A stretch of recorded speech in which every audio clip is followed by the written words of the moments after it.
the station covering all of the DMV. This is DC News Now. And coming up on the news at noon, Amazon just announced that they are postponing the construction of the new HQ in Arlington.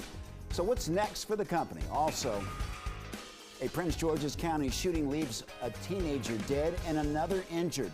What police have uncovered so far in the investigation. And good afternoon. Thank you for joining us for the news at noon. I'm Mark Hall. Today is a DMV First Warn Day. You're taking a live look over I-68 in Western Maryland, where we're already beginning to see the roads getting soaked from the icy precipitation. Meteorologist Damon Madsen joins us with the latest check on the forecast. And Damon, what can we expect for the rest of the day? Well, Mark, it really depends on where exactly you're watching us from out there because, yeah, you may have noticed those snowflakes coming down over I-68, but that is not the case for everybody else. Let's take a look at that radar picture here across the entire region. And yeah, we do have that first wave of precipitation now spread across the entirety of the DMV back into the four-state region. And so far, this precipitation has been more on the light side of things. That was expected. We'll see the steadier precip later on this evening. But Brittany, let's go ahead, zoom in here a little bit closer to Washington, D.C., where we have, again, some of that light rainfall that just moved into the district about an hour ago, just enough to make things damp out there. We're not seeing anything too significant around the district. Now, let's slide up Interstate 270 and head toward the Eastern Panhandle and Hagerstown area. There you go. We are seeing steadier precipitation falling at times in Martinsburg, back over to Hagerstown. And Brittany, let's take the loop off of this as well. We're seeing some of that steadier precipitation just situated right there across the entire Eastern Panhandle. Now, most reports coming out of Washington County back into Berkeley County, this is just rainfall, but we do have a possibility of seeing a little bit of snow and sleet mixing in at times as you get to the west, closer to that I-81 corridor. And then as you go even farther to the west, that's where that wintry precip is. Let's slide a little bit more here back over toward Cumberland and parts of West Virginia. Now, the radar, it is having a little bit of trouble picking up on exactly what is going on near the ground. We are seeing a little bit of the pink here on the map near Grantsville along that I-68 corridor, indicating that mix, but because the radar beam is angled upward a little bit and it's higher in the sky, it's not necessarily picking up on that snow, sleet, and freezing rain that has been falling in Cumberland back over toward Frostburg. We have been noting some ground reports of that precipitation. And then let's zoom out to the national map if we can here. Again, we still have quite a bit going on. Look at all of these warnings. It's because this storm system is still going to be kicking here for quite some time. It's just gaining its strength over St. Louis, and it's going to track more our direction here as we go into the evening time. So just how much more of an impact can we expect from this storm? What is to come for us here this evening and into the overnight hours? We'll have a full look at that forecast coming up here in just a bit. All right, Damon, thank you. Breaking now, Amazon says they plan to halt construction of the second headquarters in Arlington. In a statement released to DC News Now, John Schoetler, Vice President of Amazon's Global Real Estate and Facilities, said, quote, "We've decided to shift the groundbreaking of Penn Place out a bit. Our second headquarters has always been a multi-year project, and we remain committed to Arlington, Virginia, and the greater capital region." The company says that they've hired more than 8,000 employees, and they also say that they continue to invest into the community with affordable housing, funding computer science education in schools across the region, and supporting dozens of local nonprofits. We'll have much more in the story coming up on DC News Now at 5.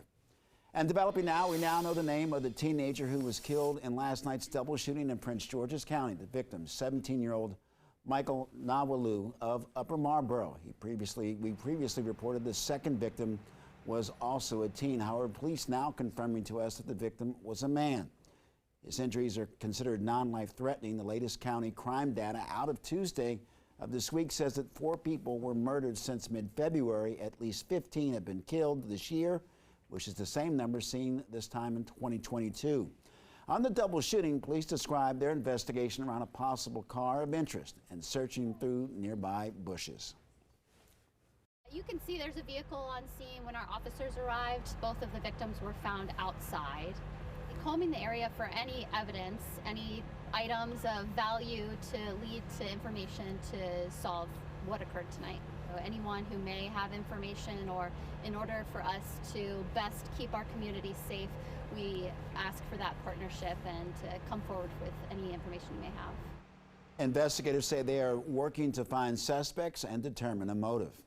Well, in the district, the former D.C. police officer is now behind bars. Robert Anderson was sentenced to 5 months. He was found guilty of 4 counts of assault on D.C. police employees and officers. Now, those assaults include offensive touching and brandishing a knife. Now, this all happened while Anderson was a sworn officer with the department. One update on that deadly stabbing inside the Petworth Neighborhood Library last night. Now the library responded to the incident on social media, saying that they will be closed until Monday. Police officers say the victim was inside the library. The attacker walked up to the victim and stabbed him in the neck. He died at the scene, and police say witnesses jumped in to help stop the attack. After watching the video, they intervened. They stopped this individual from continuing his attack. They disarmed him. They held him until the police arrived. Police arrived within moments, took this person into custody, and he's going to be charged tonight. And police say this was a targeted attack. They say the attacker and the victim knew each other. They also believe that they both were homeless. Well, happening soon in College Park, Maryland, the city's former mayor will appear in court just after 1 o'clock this afternoon, facing dozens of child porn charges. Patrick Wooyan is facing 40 counts of possession and 16 counts of distribution. Our reporter Yamarie Sese covers Prince George's County. She talked with neighbors who were shocked by the allegations. Yeah, 47-year-old Patrick Wooyan is facing 56 counts involving child pornography. Now, after police obtained a search warrant, they recovered several devices, including multiple cell phones, tablets, and a computer inside his home. Now, neighbors tell me that they're surprised and disturbed by the news. It's really shocking. I can't really believe it. Patrick Wooyan, now former mayor of College Park, is being charged with more than 50 counts of child pornography, and he could face more. The National Center for Missing and Exploited Children notified Prince George's County Police Department that a social media account contained and distributed suspected child porn. Police recovered several devices from Wooyan's home Tuesday. He was taken into custody and charged on Thursday. It's disturbing. People who are supposed to be honest and trustworthy and have a high degree of integrity. It is troublesome, and it serves as notice that you can't see all that's before you. We knocked on Wooyan's door to see if anyone was home. Someone answered, but then closed the door. The news did leave people in the area surprised. You wake up and see someone's been charged with something, and you think you live right down the street from that person. You never really know what your neighbors are up to. But they still acknowledge what they believe he's done in the community. He always had a presence in College Park. He really did try to make the community better. He seems to be a good mayor as far as like his contributions to the city, but everyone has their secrets in their personal life. In a statement, the city of College Park says, "We are shocked and disturbed by the news. What has come to light in this investigation is a total surprise to us." Good reminder to stay safe and always be careful. Now, there will be a bond hearing tomorrow. For now, reporting in College Park, Maryland, I'm Yamarie Sese, DC News Now. Yamarie, thank you. Wooyan had served as the mayor of College Park since 2015 and resigned the night before his arrest. A special election to replace him will be held in about 2 months, and for now, District 4 Council member Denise Mitchell will serve as the city's presiding officer. Mitchell previously ran against Wooyan in the race for mayor. In the murder of your wife, Maggie Murdaugh, I sentence you for a term of the rest of your natural life. For the murder of Paul Murdaugh, I sentence you to prison for the rest of your natural life. And new this afternoon, disgraced attorney Alex Murdaugh will spend the rest of his life behind bars without the chance of parole. The jury deliberated for less than 3 hours on Thursday before unanimously finding Murdaugh guilty. He now faces 1 life sentence in prison, again without parole for each charge. And take a listen to what the judge said in response to Murdaugh's actions during the trial. Oh, what tangle web we weave. What did you mean by that? It meant when I lied, I continue to lie. And the question is, when will it end? Well, one woman says that she's known the Murdaugh family all of her life, and she believed that Alex was guilty the whole time. Take a listen.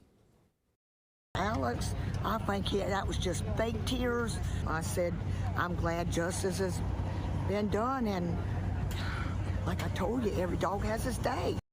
If you remember, Murdaugh's wife Maggie was shot at least 4 times with a rifle, and their 22-year-old son Paul was shot twice with a shotgun near their home back in 2021.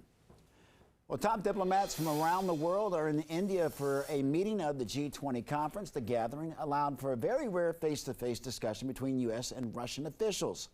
Washington correspondent Rashad Hudson has the latest.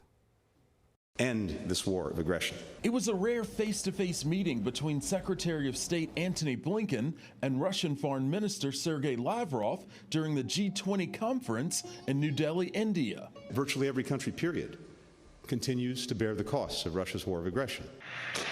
This was the first meeting between the two since the Russian invasion of Ukraine. Blinken urged Russia to reverse the decision to withdraw from the New START treaty, which limits the number of long-range nuclear warheads that Russia and the U.S. can possess. I told the foreign minister that no matter what else is happening in the world or in our relationship, the United States will always be ready to engage and act on strategic arms control.